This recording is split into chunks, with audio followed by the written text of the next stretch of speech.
Wasikilizaji hata watazamaji, mara tena tunawakaribisha ninyi wote ambao mnafuata matangazo na vipindi vyetu kutoka mashariki mwa Jamhuri ya Kidemokrasia ya Kongo, lakini pia ndani ya mji wa Goma. Tunachoomba ni kufanya subscribe ili muweze kuwa mkiungana nasi katika matangazo ya siku baada ya siku.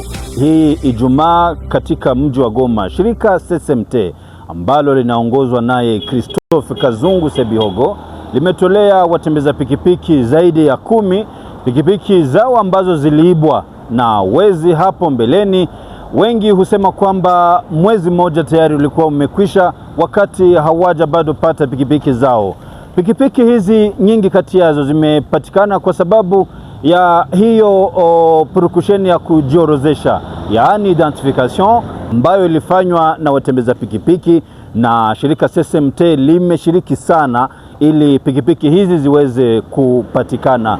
Ni moja zilipatikana katika eneo ya Bukavu, ni katika jimbo ya Kivu Kusini, lakini pia zingine zilienda hata mbali huko Butembo na Beni. Ila shirika SSMT kupitia taasisi zake za utafiti zimeweza kukamata pikipiki hizo, na kwa leo zimepokeleshwa wenye nazo hao watembeza pikipiki.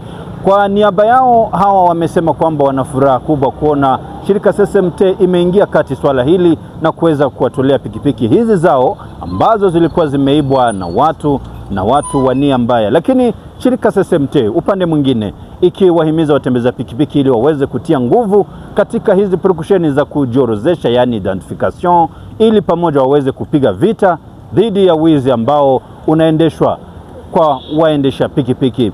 Ni kwa mfano leo hizi pikipiki ambazo zimepatikana hapa ni kupitia identification, ndipo hawa watembeza pikipiki wameshuhudia kwamba zimepatikana na wamepata pikipiki zao bila wao kushurutishwa kiasi chochote. Hebu sasa nakualika hapa kwenye ikulu makao makuu ya shirika SSMT tuweze kufuata namna jinsi sherehe ya kuwatolea pikipiki hao watembeza pikipiki iliendeshwa chini ya uongozi wake Rigen Kasai, hata na wengine wana memba wa shirika SSMT.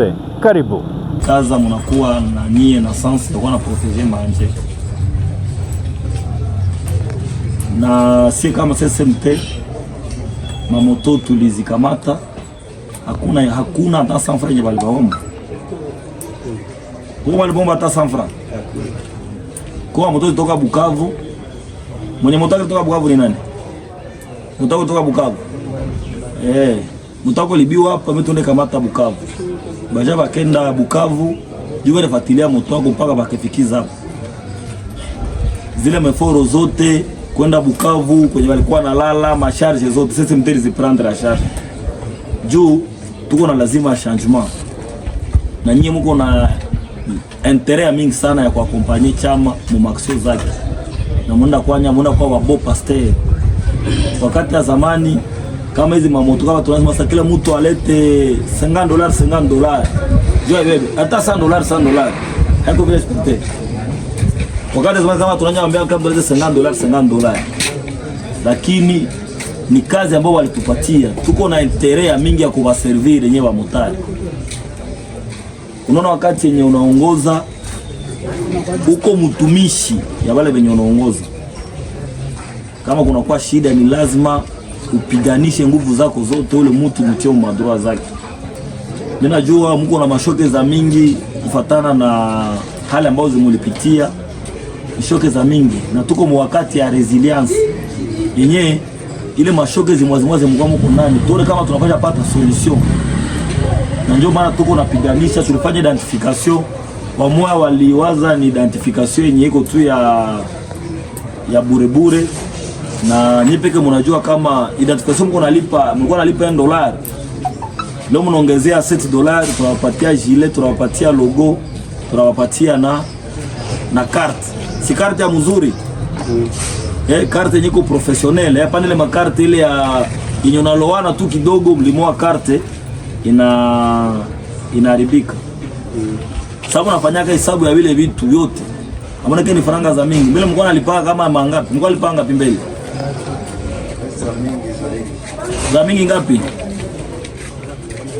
We?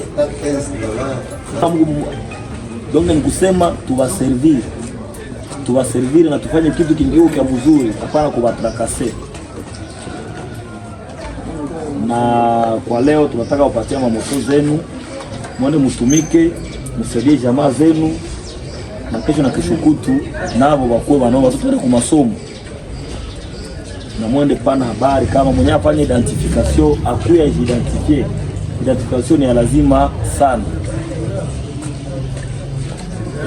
Bila kuponda muda, kila mtu akiwa na lebo document zake original.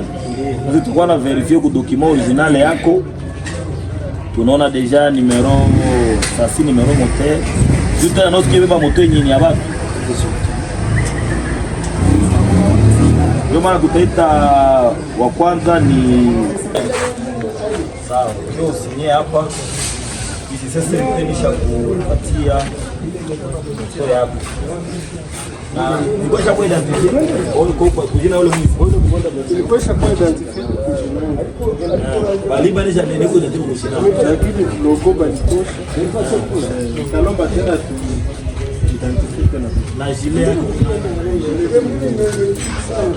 Manake kupatia ibode sio. Na wale wa bandi deja wako ku service ya police bako nafatana na dossier. Donc premièrement tunakupatia moto yako, anatano tutafuta nyingine kiti joani wanje tumika na services za security za watu wanafatana na ule mwizi civil. Kwa usini hapa amani.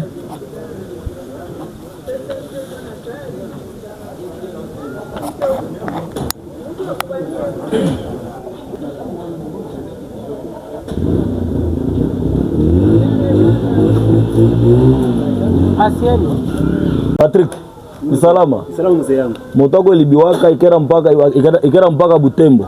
Ndio inatoka Shasha kabisa. Ndio inatoka Shasha ikera mpaka Butembo. Beni ndani. Ndani Beni. Ndio sasa mteme fikiza hapa. Kia moto ya Patrick hapa.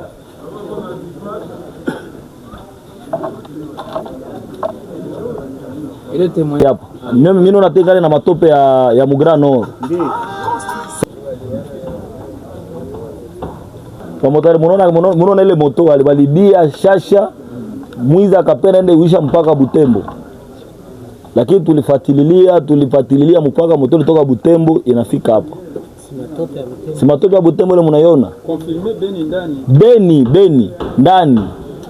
Mimi natoka Beni nafika hapa. Mzee wenjo ndio mtani. Si vile? Kwa majina naitwa Olivier Bisimwa Nyarukanyi, mwendesha pikipiki. Tunakuona leo uko na furaha, tuambie njoo nini mafurahi leo? Kabisa niko na furaha, siwezi kosa furahi. Nilikuwa na kitu yangu moto, nilikuwa nafanya nayo kazi, lakini kwa bahati mbaya iliibiwa, na kupitia nguvu za serikali moto imepatikana. Kwa hiyo ndio maana niko na furaha sana. Na mimi nashukuru tena sana kuona moto yenyewe wananipatia hayo bila kunilomba hata na sanfra. Vraiment ile mimi nashukuru sana. Tuambie, moto ilibiwa namna gani? Ilikuwa wapi? Mcircumstance gani? Moto ilibiwa kusokwa Virunga. Basi tulikuwa tunacha moto shibote fasi moya, ila kuzubala tu kidogo kupatia moto mgongo, mimi nageuka tu kidogo na kutana moto wangu haiko. Ilikuwa siku gani? Ilikuwa le 15 ya mwezi ya 5. Hii mwezi ya 6 Mungu amesaidia imepatikana kupitia nguvu za serikali. SSMT imekusaidia namna gani wewe kama mwendesha pikipiki? SSMT imenisaidia sana. Siwe kama ndezi shukuru namna gani. Kwa sababu mtu ambaye mwenye tulikamata yako SSMT ndio alitusaidia kuongea nayo kusudi moto tuweze kuwa nayo tena. Bali kamatia wapi? Moto ilibiwaka Virunga, ikakamatiwa ILPG le pale Kurompwe. Kabisa yenye ndeza sema identification ya maana sana kumoto, ikue kugari, ikue kunini, kabisa identification ya mzuri. Jua nini? Kupitia identification ndio maana tuliweza kuidentifie moto yenye ilibiwaka logo njo hii balitosha, lakini kupitia utafiti wa serikali juu ilikuwa ishafika kwa leta ikakuwa identifie na ndo maana ilipatikana tena. Nini nje inaonyesha kama moto ni yako? Nini nje iliprouve ke moto ni yako? Kiliprouve kama moto ni yangu, wakati nilifanya enregistrement, normalement enregistrement libakia mu systeme ya CSMT. Wakati walifanya uchunguzi, wanaangalia numero chassis moteur et puis na nilikuwa na jile, waliskane wanakutana ke identification ya moto ni yangu, jina ya bose yangu, numero chassis, numero moteur, yote vilipatikana mu systeme kabisa. Na unakuwa na message gani kwa wengine ba motari? Message mimi napana kwa wengine ba motari venye batakuwa bayaka jidentifie, bajikaze kwanza bafike bajidentifie ava bafanye vingine vyote. Juu kupitia identification ndio kwa maana moto ilipatikana. Majina wanaitwa Patrick Habimana. Bwana Patrick, tunaona furahi, juu ni furahi wewe. Mimi nafurahi juu nimepata moto yangu, ilikuwa ishaibiwa ni 19 Mei. Kwa sasa hii nimepata moto yangu. Ilibiwaka mazingira gani? Nilikuwa naomba kilia, niko shasha. Moto yangu mimi naitia fasi moja kutana baisha ibeba. Na wanasema inatoka wapi? Inatoka Butembo. Beni ndani ndio kwenye tokeaka cha ikafika hapa Goma. Mungu saidia kupitia chama yetu tumepata moto yangu. Maana kusema baliibaka wakaibeba Butembo? Ndio. Ni waka wakaibeba kule. Leo walibaka walibeba wapi? Itoka shasha. Ndio kwenye nilikuwaka moto wangu kaibeba kule ikaenda mpaka Beni. Sasa leo unafika Goma. Leo nafika Goma na mimi nafurahi sana kupitia chama yetu. Anatoka Mungu aendelee weka nguvu kwa msaada baendelee. Lakini mimi naweza sema na kila motari mwenye hai identify moto yake akuye hapa ku CSMT wafanye identification kabisa, ni amana sana. Identification, kupitia identification ndio inaacha unapata moto yako. Ndio kupitia identification ndio natuma mimi napata moto yangu, ingekuwa si identification kama moto yangu ishapotea. Unaona, na kwenye tunafikia kwa leo hii chama yetu jinsi ni amana sana. Ingekuwa zamani kama hii moto ishapotea, kwa leo hii chama yetu AFC M23 antuka inasaidia kungambo zote kukila kitu. Antuka mimi nawaremercia sana, Mungu awabariki kabisa. Koma kutumepana kusese mtejo wa kurudisha moto na San Francisco kupana mimi nimeona tu bali nitaka sema moto wangu inafika. Antuka mimi nafurahi sana. Sawa. Kwa majina ni Sheria Munyandeko Joseph. Tunaona furahi. Jua nini unafurahi? Mimi nafurahi juu nilikuwa nishapoteza moto. Kisha CSMT nisaidia mimi napata moto njoo hii hapa. Ilikuwa inafanya 4 semaines njoo hii mimi naipata. Ilipotea donc ni mtu alifanyaka rafiki yangu, donc tuliwaonaka depuis zamani na siakuwa na moto. Mtu akikamata nimero yangu akikuwa ananiita mimi nenda mubeba, mimi nilikuwa mimi namubebaka ku barabara, mimi namutosha ku barabara, tena mimi namushusha ku barabara. Kumbe ni systeme ya kuni donc ya kutafuta kisa tanitosha kako moto. Mwisho nilimtoshaka ku biro ya mwami pale ku sheferi, mimi namutia pale ku Safricas. Naisha niambia giza napenda nimufundishe. Tulikuwa tunamaliza juma tuko napangana giza ndio mufundisha. Ile siku ya kwenda mfundishi na eneo na niita mimi namtosha kwa mwami na ku Safricas tunaenda jifunza. Nilikuwa namfundisha ananibeba, niko nyuma yake niko na muelekeza. Mwisho sana nilimpatia katuru kamoya tuka kujibeba yeye peke, niko naona ashakuwa na kametrize kadogo. Masa nakimbia na moto, kumbe yeye alikoka doae kabisa. Nikaona nabeba moto, njoo nikaita wa motare wenzangu tumufuate. Tulimfuataka tukakosa trace, moto yangu ikaenda vile. Na leo sasa CSMT nakusaidia kupata moto. CSMT nanisaidia mimi napata moto inakuya patikana Kichanga, moto yenye wanaibia sepe Kongo. Sasa kwa majina ni Rigen Kasai, niko secrétaire général wa CSMT, coordination ya wamotari ku niveau ya province ya Nord Kivu. Hawa motari ambao tunakusanya hapa kama vile unaona ni wamotari ambao walibiwa mapikipiki zao. Kuna siku mingi sana wa mwizi waliba mamoto za wamotar. Sasa walikuya hapa kubiro zetu wakaleta maavis de recherche, wakasema mimi walinibaka pikipiki, munisaidie mufanye utafiti muone kama mtaipata namna gani. Na sisi kama hiyo ni kazi ambayo tulipewa na gouverneur wa province ya Nord Kivu ili ya kuona gisi ya kuorganize sekta ya wamotar kupitia coordinator wetu son excellence Christophe Kazungu Sebihogo. Tulijitahidi avec equipe ya intervention, equipe ya bakontroleur, kila mtu alileta mchango yake ili tuweze gisi ya kupiganisha hao watu ambao waliiba mamoto za wamotar, tuweze gisi ya kuwakamata na walete hizo moto za wandugu. Na kwa sasa leo tumekuya kuwarudishia mapikipiki zao ili waende fanya kazi kama kawaida. Mlitumikisha mbinu gani ili hizi moto ambazo zilikuwa zimepotea ziweze kupatikana? Na je, hawa wamotari au je kuna watu waliowapatia habari na au wamewasaidia namna gani hawa watembeza pikipiki? Hawa watembeza pikipiki kazi ambao walifanya, walileta tu habari kama mimi nimepoteza moto, akakuja na dokima yake original ya shop. Unajua pikipiki haiko kama gari, unauza pikipiki lakini dokima zinabakia nyumbani.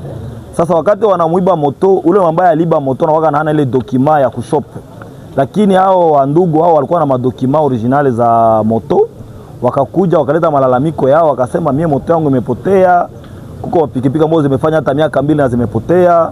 Tukasema wewe usubiri, avec equipe technique tutajitahidi. Na unajua na Mungu naye anafanya kazi yake, Mungu akatia mikono yake na sisi tukatumikisha ujuzi ambao tuko nao kupitia identification na tukaweza gisi ya kupata hizo pikipiki.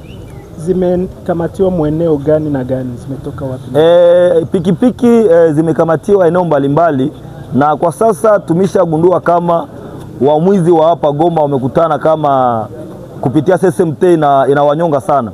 Hata unaiba pikipiki utakosa uuzishe hayo wapi, kwani hata hao wa commissioner kwa sasa wanaogopa kuuza tena pikipiki hizo ambazo hazina ma documents zenye ni za original. Sasa wamekamata, wamekuwa wajanja sasa. Wanaiba pikipiki Goma, anaenda anaujisha Bukavu. Anaiba pikipiki Goma, anaenda anaujisha Butembo. Anaiba pikipiki, ni hiyo ndio imekuwa kazi yao. Sasa kufuatana na utafiti yetu tumeweza hata kuenda mpaka Bukavu, tulinasa huyo mwizi. Tukisha kumnasa akatueleza mimi kweli niliba pikipiki, niliambia mtembeza pikipiki nisaidie tu, mimi sijui kutembeza pikipiki, nifundishe kutembeza pikipiki. Kumbe anajua na anakimbia na pikipiki ya watu. Anasema sasa hapa mimi nitaujisha wapi? Anaenda mpaka Bukavu. Aliba ilikuwa pikipiki 3 ambazo tumeenda mpaka Bukavu. Tukisha nasa huyo mwizi tukaenda naye mpaka Bukavu na services zetu. Tulifika Bukavu, ba autorite pale, unajua chama ni mtu mmoja, nao wakakompanya hizo services. Tunawasema kabisa kwa viongozi wa Bukavu asante sana kutusapoti kwa hiyo kazi.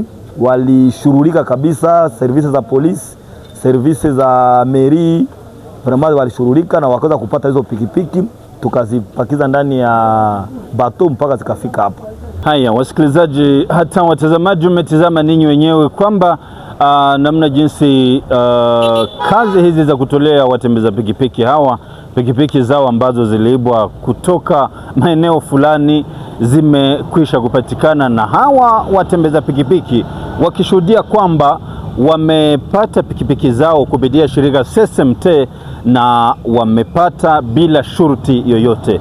Ni kwa namna hivyo sasa tunatamatisha hapa, lakini SSMT ikiendelea kuhimiza watembeza pikipiki ili waendelee na hizo kazi za identification ili pamoja waweze kupiganisha wizi katikati ya watembeza pikipiki ndani ya mji wa Goma. Hivi sasa nakuomba uweze kufanya subscribe katika ili uweze kufuata matangazo yetu siku baada ya siku na uweze kufuata vipindi vyetu vitakavyo kuja. Tukutane katika siku za usoni.